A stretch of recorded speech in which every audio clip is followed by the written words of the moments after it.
Hello, this is Brendan from Outside the Asylum, and I'm occasionally not looking down the camera because I'm recording this on a phone and I'm looking at the wrong bit, so apologies if it looks a bit odd. The hat, however, does not look odd. I got married in this hat. Bought it in Kathmandu. Right. I'm going to talk about the C word. Not that one. Christmas. Now, before I start, I need to define what I'm on about, which might help. Christmas, I'm not talking about the Christian midwinter solstice, Victorian religious festival, because that's a time where what that is and what it means is for other people at a different time. What I'm going to talk about is Winterval, which is the global festival of capitalist consumption that you will see everywhere from Kathmandu, where I bought this hat, to Kuala Lumpur and on the High Street in Oxford Street in London. And its symbol is the Coca-Cola truck. And it's about things like the John Lewis commercial being a thing. And that massive global festival of consumption. So this isn't intended to have a go at anybody who's religious or anybody who wants to celebrate whatever they want to celebrate in whatever way they want to celebrate it. And my nose is itching. So Christmas, Winterval, is a time of tradition. And traditions can be a prison. Tradition is, somebody once described it as peer pressure from dead people, where you do things and you don't remember why you do them and you don't know why you do them, but you kind of have to do them, and it's really difficult not to do them. But that's the thing that I want to suggest. I want to show you how flimsy those traditions are and how easily they can be changed and how they're not really built on anything. And if they don't serve you, then don't do them, is the short bit. So, you can skip to the end now because that's the point of all this. So if you're one of those people like me who reads first 10 pages of a book and says, right, I've got it now, and puts it down, you've done it. For everyone else, hopefully somebody's still listening now, this is what I think.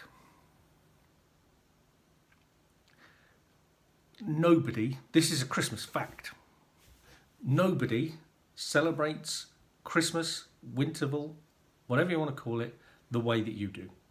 Not even the rest of the people that you know, the rest of the people that you do it with.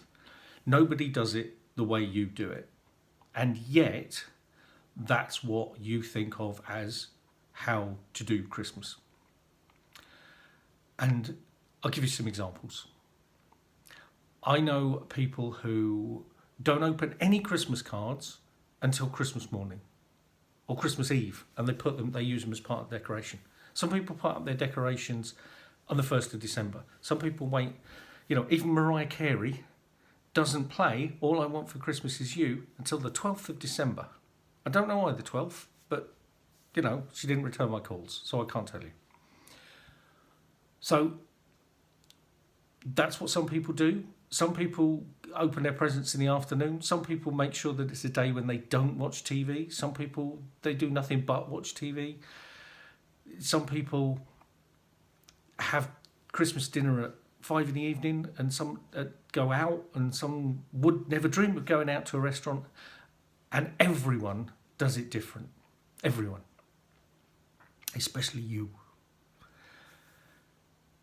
And the other good thing about that is once you realise that because you've made these arbitrary rules about how you should do Christmas, you can change them. Because you're the only one that cares. You're the only one that enforces them. There is no, as far as I'm aware, a Christmas police who will turn up and go, you're doing it wrong. Come with us and you'll never be seen again. Which is good. But What that means is that you sit and think about the things that you do. If you do things at Christmas that you love doing, if you go to a church service, or you have a sherry at 8 o'clock in the morning, or you go to somebody's house, or you don't go to somebody's house, or like a friend of mine, you sit on his own with no TV and you read Christmas Carol front to back and reinterpret it as a bloke who just wants to be left alone over the Christmas period, that's okay. You can do that. You can do what you like. You can work. You can go and volunteer in a soup kitchen or a homeless place and help people out. You can do whatever you want. You can stuff your face with matchmakers all day. It's all right. But for what causes problems for people at Christmas is all the things that you think you have to do. One of the things that used to amuse me greatly, because I'm that kind of person, when I lived in the centre of London, was it's the 20-something. It's the Saturday before Christmas today, when I'm recording this. And I used to go, when I lived in the centre of London, I'd walk up to Oxford Street, and because I didn't have to be there, it was really entertaining. Because I would see all these people running around in a panic with lists, often men, going, I've got to buy something for somebody. I'm not even sure who this is. I don't know who Margaret is. Is my wife's auntie, or who is it? And they'd be running in and out of Liberties and other shops in Oxford Street who don't sponsor this podcast yet. When they do, I'll mention them by name. But they would just be in a complete panic and stressed and going, I've got to buy a present for somebody. I don't really even think I could pick them out of a lineup, and I have to buy them something.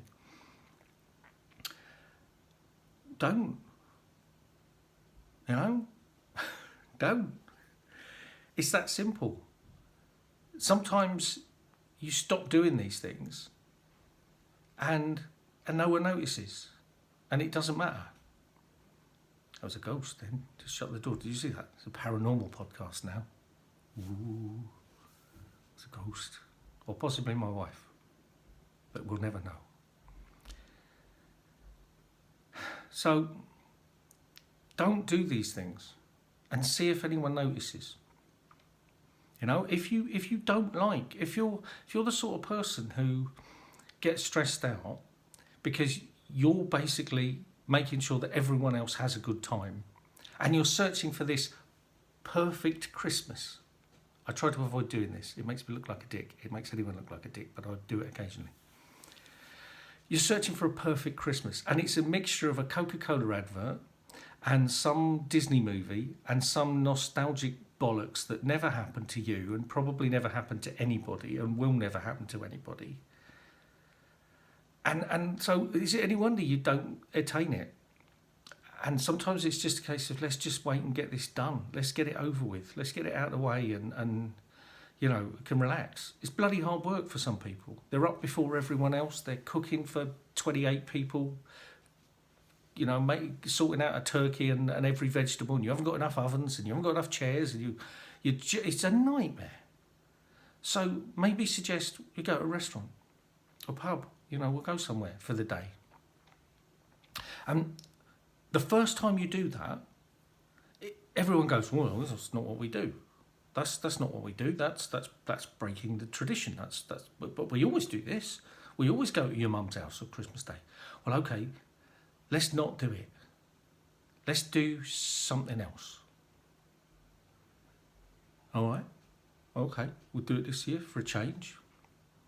And then you find that you do it next year, because it was all right last year. It was, made a change. Well, yeah, we'll do that again. Why not? And then the third year, and it is literally the rule of three. The third year, people go, well, we're going to a restaurant this year, aren't we? I mean, that's what we do now. We go to a restaurant. We don't stay at home. I'm not sitting here watching you cook turkey all day. We go to a restaurant. And it takes that long. Because if you look back, I think it's 5 years ago that the Christmas advert for a major, I nearly did that thing again, that Christmas advert for a major high street retailer, well, I mean, they were on, all the supermarkets always did big Christmas adverts. Woolworths, remember them kids? They used to do a big Christmas advert, but it wasn't on the news. It wasn't people talking about it. the Waitrose Christmas advert's out tomorrow. I can hardly wait. And I've heard people do that, but that's a recent thing. You know, that's maybe 5 years. And it's become a thing now. And the Christmas #1 used to be a big thing. Because, you know, when we had Top of the Pops, and you'd watch Top of the Pops on Christmas Day and you'd find out what was #1. But now everyone knows, like 3 days beforehand, and it's been a novelty. It used to be the X Factor every year, and the last 2 years it's been a novelty song, and no one gives a toss anyway now. It's not a thing anymore. So these things change, and they can change, and they will change anyway because we have the internet now, and we don't have, you know, we have things we didn't have, and we don't have things we used to have. And, you know, sometimes you'll carry on doing something because somebody who isn't here anymore, an ex-partner or a loved one who's died, that's what they used to do. And you're doing it now because they used to do it. And maybe the first year you do it in memory. And after that, you think of something else to do. You know, and sometimes you get an obvious time, you know, it's the first time that your kids aren't going to be here because they're off with their partners, or you've got a new partner, so you've got to work out, you've got to integrate your Christmas with their Christmas and how they do it, and that's weird because they all do it wrong. They do weird things. They don't have sausage rolls in the house. What they have? What's that all about? You know? So you have to integrate, and you have to make up a new version of Christmas.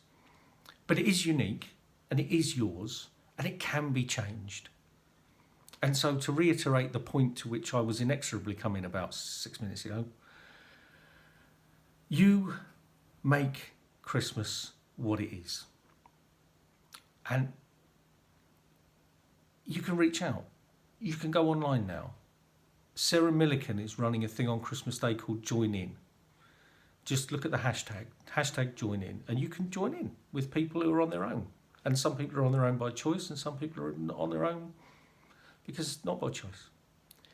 But you have the opportunity now to connect with people.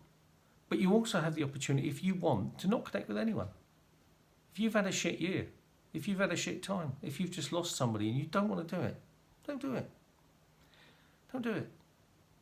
Be kind to yourself. Be kind to each other. And get what you deserve for Christmas. Get what you want. Buy yourself a present. That way, at least you got one thing on Christmas Day. You know what it is, and you know you're going to like it. And if you buy yourself something you don't like, you're an idiot. And on that note of abusing my very few subscribers, I'm going to sign off and tell you all to go out and enjoy yourself. Or not. Or take no notice of me. I'm just some bloke talking to a phone.